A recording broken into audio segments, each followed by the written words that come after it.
I was asked to talk about China-Northeast Asia relations.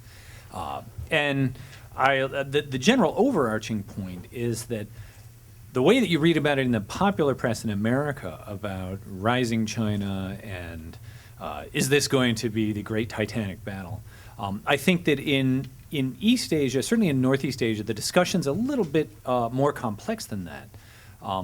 Because there's the total outright balance of power politics is mediated by a number of other things going on in the region.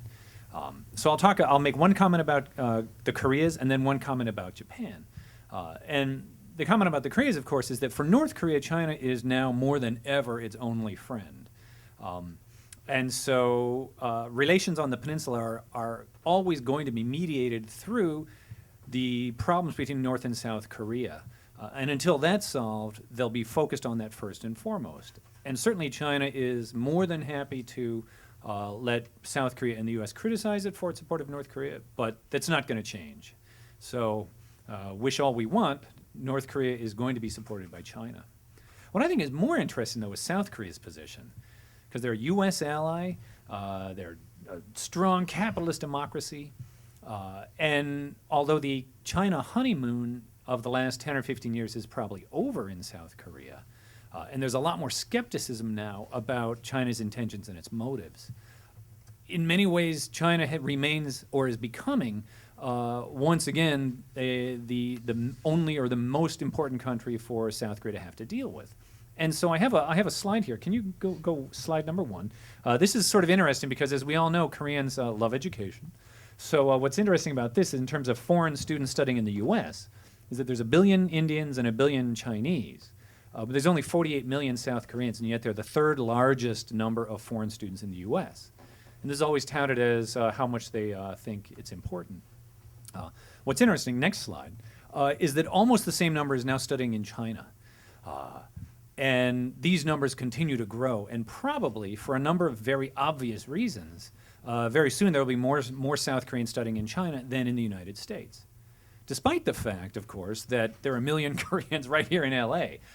It's closer, it's cheaper. They all see their business interests as being focused on the China market. So for better or for worse, much of South Korea's future is going to be intertwined with China's future, for good or bad. And there's really no getting around it. And I think the number of students is an example of South Koreans changing their viewpoint on China.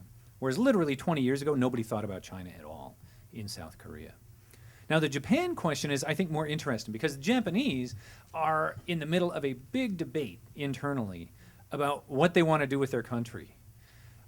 It used to be very obvious 20 or 30 years ago that they were the closest U.S. ally. The U.S.-Japan relationship was the most important relationship, bar none, according to one former U.S. ambassador. They had this great economy.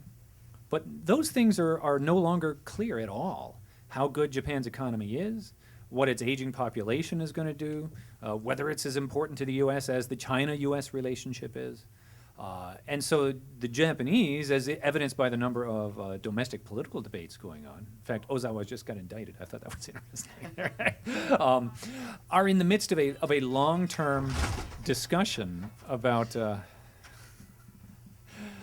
what they want to do. And I think that the debate in Japan regarding China is, do they compete for regional leadership in East Asia?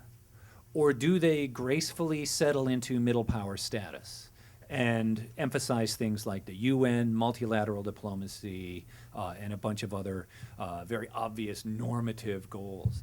And it's not at all clear which way Japan will go. Certainly the latest Senkaku's dispute is a tempest, whether it's in a teapot or the beginning of a much larger conflict or approach by Japan is yet to be seen. But certainly in Japan itself, there's a lot of discussion both ways about what Japan should try and do and whether it's realistic or not. And one of the most interesting things I found, I was in Japan last year for about a month or so, is they have enormous difficulty getting their students to go study abroad. And there are all of these programs in Japanese universities to get their students to go. But the younger generation seems pretty happy to just sort of be Japanese, which would bode towards more middle power and less leadership. But we will see. Thank you very much.